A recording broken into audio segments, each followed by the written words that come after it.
Bismillah, Assalamualaikum warahmatullahi wabarakatuh.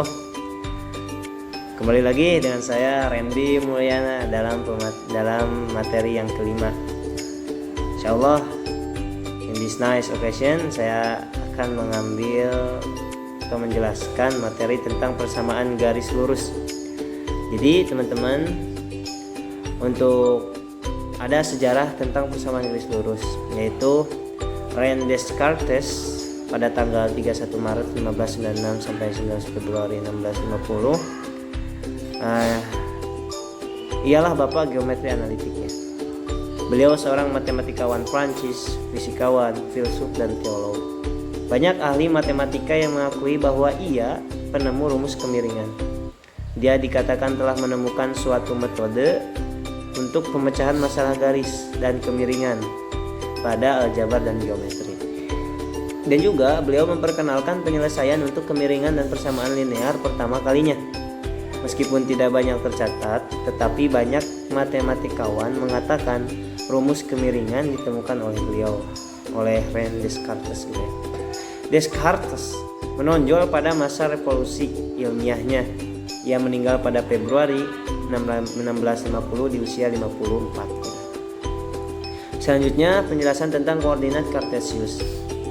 Koordinat Cartesius merupakan sistem yang digunakan untuk menentukan tiap titik dalam bidang dengan menggunakan dua bilangan yang disebut koordinat X yang disebut absis dan koordinat Y yang disebut ordinat dari titik tersebut ya.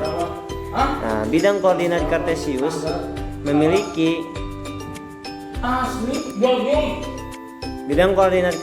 memiliki sumbu mendatar yang disebut sumbu X ya, dan sumbu tegak disebut sumbu Y. Titik potong kedua sumbu tersebut dinamakan titik asal atau titik pusat koordinat. Titik pusat koordinat Cartesius ditujukan oleh titik O, yaitu 0,0. Ya, bisa dilihat di layar untuk lebih jelasnya ya. Yang selanjutnya, bagaimana cara menggambar koordinat Cartesius? Yang pertama yaitu menggambar titik pada bidang koordinat yang tadi ya. Setiap titik pada bidang koordinat Cartesius dinyatakan dengan pasangan berurutan X dan Y, di mana X merupakan koordinat sumbu X disebut absis dan Y merupakan koordinat sumbu Y yang disebut ordinat. Jadi titik pada bidang koordinat Cartesius dapat dituliskan X, Y ya. Contoh nih ya. Diketahui titik-titik pada bidang koordinat Cartesius sebagai berikut: A, E 2,2, B titik F min 2,1, C 6, negatif 3, negatif 3 gitu ya. Tentukan absis dan ordinat dari masing-masing titik tersebut. Gambarlah pada bidang koordinat Cartesius. Nah, untuk penyelesaiannya bisa dilihat di layar ya. Jadi dari titik 2,2 diperoleh absis 2, X-nya 2, ordinatnya 2, Y-nya 2. Kita kasih titik ya, 2, 2. Di E ya, titik E itu. Dari titik, ya kemudian B dari titik min 2 ya, di bawah. Diperoleh absis, di kiri ya, diperoleh absis min 2. Ordinat 1.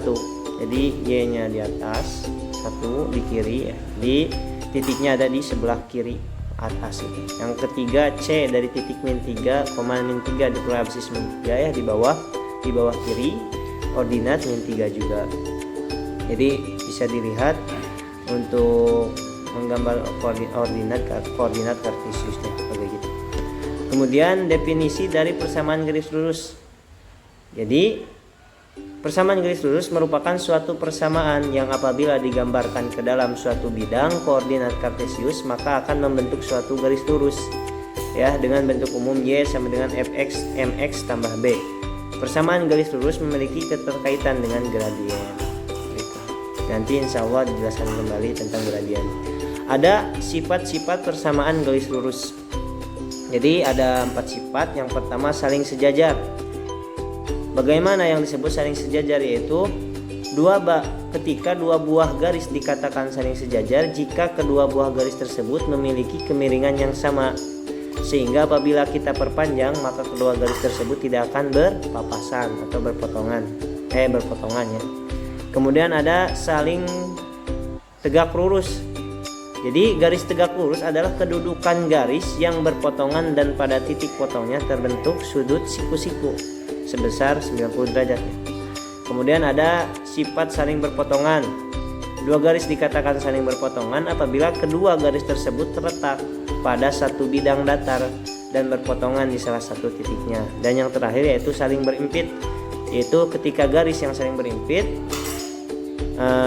terletak pada satu garis lurus sehingga akan terlihat saling menutupi satu sama lain, satu garis lurus. Kemudian ada bentuk persamaan garis lurus. Ada dua, yaitu bentuk implisit dan bentuk eksplisit. Untuk bentuk implisit yaitu yang variabel bebas dan variabel tak bebas bercampur dalam satu ruas dan tidak dapat dipisahkan pada ruas yang berbeda. Contohnya AX tambah BV, BY tambah C sama 0 ya. Jadi bersatu dalam satu ruas. Kemudian ada bentuk eksplisit yang mana variabel bebas dan tak bebasnya terpisah pada ruas yang berbeda. Contohnya Y sama dengan MX tambah C. Sekian dari saya. Assalamualaikum warahmatullahi wabarakatuh. Mohon maaf atas kurangnya.